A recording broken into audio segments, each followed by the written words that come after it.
the real Freddie has done as much for education and children as anyone in this town. I really feel that the alternative school was a success because of Freddie's beginning. Actually, my first encounter with Freddie Jones was in junior high. He was one of my students. I taught Freddie all he knows, and I remember that. I adore Freddie. I've always adored Freddie. If I had a problem right today, I would call Freddie as quickly as I would call anyone else. He is a great person, and I felt like when he's going to school here and playing ball, that he would probably never amount to anything. But he turned out, went to college, got his degree, and came back and coached. And when they gave him the rock, I said, I think it was Mr. Tillery that started that. And because Frank knew him. And I said, that is the perfect person for that. Because all these kids you send over there, Freddie has done that and more. So he knows what's going on. And he'll straighten them out. Had a heart for the kids, but also tough and strong, and definitely called his own plays. He was a wonderful, wonderful neighbor.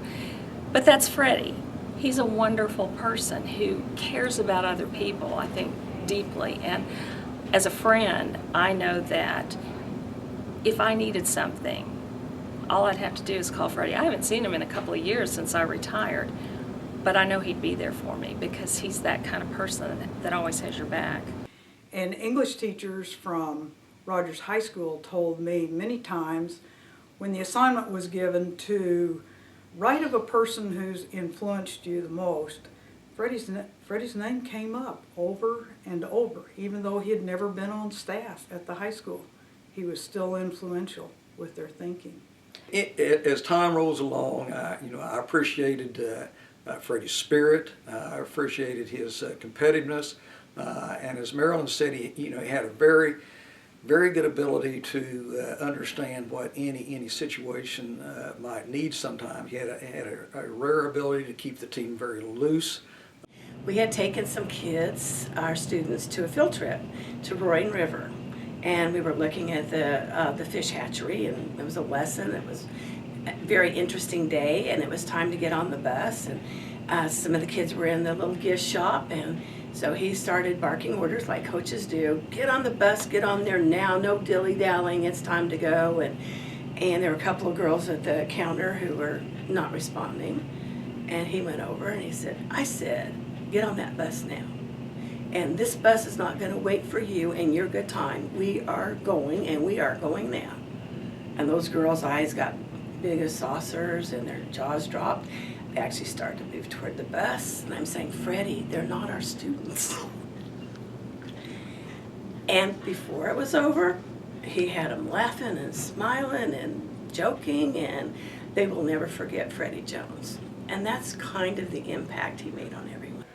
The only time I ever asked my dad if he lost his mind was when he made Freddie an assistant principal and put him in the same high school with the Reagan sisters, in whose classes he had set shirts on fire and other things. And he said, what do you mean, have I lost my mind? He said, you're putting a guy who throws cherry bombs at people,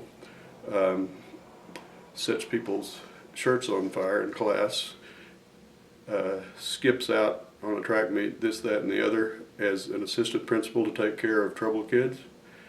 And he said, those kids will not do anything or even think about doing anything Freddie hasn't already done. And he was right. And Freddie was a hero again. I do know that he's a loyal friend, and he's there when you need him. And there's not a better guy to have on your side. Congratulations, Freddie.